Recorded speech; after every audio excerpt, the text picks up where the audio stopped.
तो दोस्तों इस वीडियो के अंदर हम पढ़ेंगे India and it's neighbour. Okay, मैंने पहली वीडियो के अंदर आपको लैंड बॉर्डर, हमारी जो कंट्री है इंडिया, उसकी किस कंट्री के साथ उसके लैंड बॉर्डर्स हैं वो बताया था। आज की वीडियो में थोड़ी इन्फॉर्मेशन जो रहती थी लैंड बॉर्डर से रिलेटेड वो मैं आपको बताती हूँ।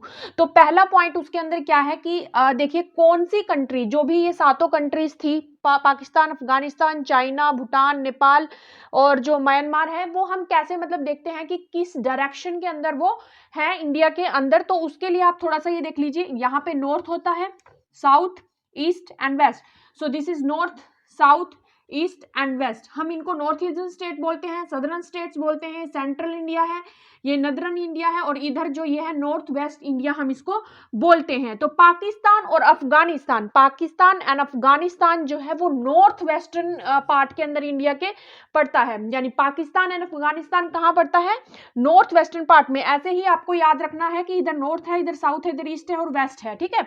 तो ये कहाँ पे, मतलब पाकिस्तान जो है यहाँ पे नहीं है, अगर टोटली यहाँ पे होता तो वेस्टर्न पार्ट के अंदर माना जाता, लेकिन क्योंकि वो यहाँ पे है, अफगानिस्तान भी इस साइड में, तो हम उसको नॉर्थ वेस्टर्न साइड में कंसीडर करते हैं, ठीक है। क्योंकि अफगानिस्तान का सिर्फ ये हिस्सा है, बाकी जो है ऊपर की तरफ है, तो पूरा वो अफगानिस्तान जो है वो यहाँ पे पड़ता है कंट्री का, तो इसीलिए उसको नॉर्थ वेस्टर्न पार्ट में बोलते हैं। चाइना, भूटान और नेपाल, चाइना, भूटान और नेपाल जो है हम कंसीडर करते हैं नदरन इंडिया के अंदर, मतलब नॉर्थ डायरेक्शन में हम उसको कंसीडर करते हैं। और ऐसे म्यांमार और बांग्लादेश देखिए इस डायरेक्शन के अंदर है, तो यहाँ पे ये ईस्ट में है इंडिया के, म्यांमार और बांग्लादेश, ठीक है। तो ये तो हो गया इंफॉर्मेशन कि पाकिस्तान, अफगानिस्तान कहाँ पे है? North west. China, Nepal, Bhutan कहाँ पे है? नॉर्थ में है इंडिया के।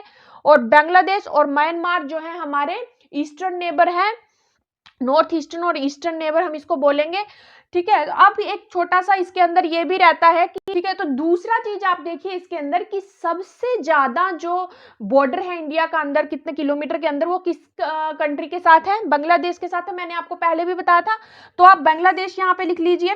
फिर आप देखेंगे कि सबसे कम कहाँ है? अफगानिस्तान के साथ है, ठीक है। आपको ये नंबर जो है अप्रोक्सीमेट याद नहीं करने हैं, सिर्फ एक आइडिया लेना है। तो ये तो याद रहेगा, सबसे पहले टॉप का याद कर लीजिए कि सबसे ज्यादा लैंड बॉर्डर इंडिया का किसके साथ है? बांग्लादेश के साथ है, और अफगानिस्तान के साथ सबसे छोटा है। अब इसके अंदर लिखते जाइए, देखिए फिर हम देखेंगे कि भूटान भी, अच्छा इतनी बड़ी कंट्री नहीं है, तो अफगानिस्तान से ऊपर भूटान को लिख लीजिए, आपको अपने नोट्स बनाने हैं। फिर देखिए चाइना और पाकिस्तान में थोड़ा कंफ्यूजन रहेगा कि पहले चाइना आएगा या पहले पाकिस्तान आएगा, तो पहले आप चाइना को लीजिए। चाइना के साथ जो है हमारा झगड़ा रहता है, वो थोड़ा सा दादागिरी करने की कोशिश करता रहता है, तो इसी वर्ड से आप उसको कनेक्ट करिए कि अच्छा यहाँ पे चाइना पहले आएगा, पहले हमें चाइना को ही हराना है, क्योंकि वो थोड़ी ज्यादा दादागिरी कर रहा है, पाकिस्तान को से तो हम निपट लेंगे, ठीक है। तो फिर थर्ड नंबर पे क्या हो जाएगा? पाकिस्तान। ये कंफ्यूजन भी दूर हो गया। तो पहले क्या है सबसे ज्यादा? बांग्लादेश। फिर उसके बाद चाइना का, चाइना कैसे याद करना है कि चाइना को पहले हमें सबक सिखाना है, पाकिस्तान से तो हम निपट ही लेंगे, यानी कि वो थर्ड नंबर पे है आफ्टर चाइना। तो ये तीनों याद हो गए। इधर अफगानिस्तान याद हो जाएगा, क्योंकि अफगानिस्तान को तो बहुत छोटा सा बॉर्डर है।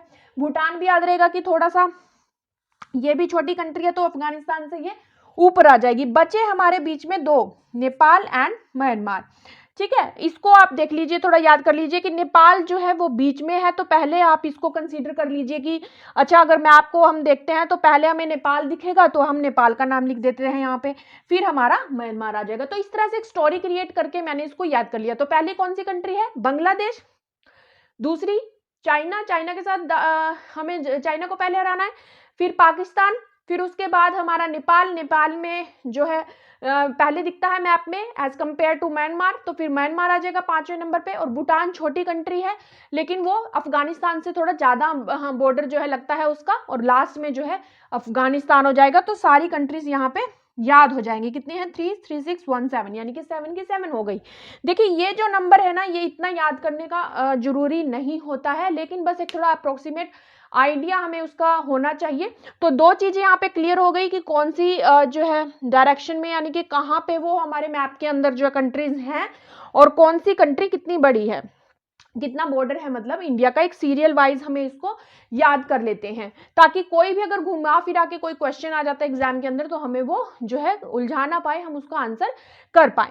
फिर नेक्स्ट हम देख लेते हैं कि इसके अंदर मैंने कहीं पढ़ा था कि इंडिया जो है वो थर्ड लार्जेस्ट बॉर्डर रखता है इंटरनेशनल लेवल पे, मतलब एक रशिया और एक चाइना ऐसी कंट्री है जिनका जो है बॉर्डर लगती है बहुत सारी कंट्रीज के साथ, मतलब ज्यादा किलोमीटर के अंदर। इसी तरह जो है हमारा इंडिया थर्ड नंबर पे आता है इंटरनेशनल बॉर्डर के मामले में। ठीक है, तो 3 क्वेश्चन इसके अंदर क्लियर हो गए। अगली वीडियो के अंदर मैं आपको समझाऊंगी, बताऊंगी कि मैरीटाइम बाउंड्रीज इंडिया की क्या है, कौन कौन सी जो स्टेट्स हैं उनकी मैरीटाइम बाउंड्री है, यहाँ पे कौन कौन से जो आइलैंड हैं हमारे, किस किस कंट्री के साथ हमारी जो है मैरीटाइम बाउंड्रीज हैं। ठीक है, तब तक आप इस पूरे चैप्टर को अच्छे से पढ़ लीजिए, जो जो मैंने पढ़ाया है लैंड बाउंड्रीज के बारे में। मिलते हैं नेक्स्ट वीडियो के अंदर। Okay bye, see you letter.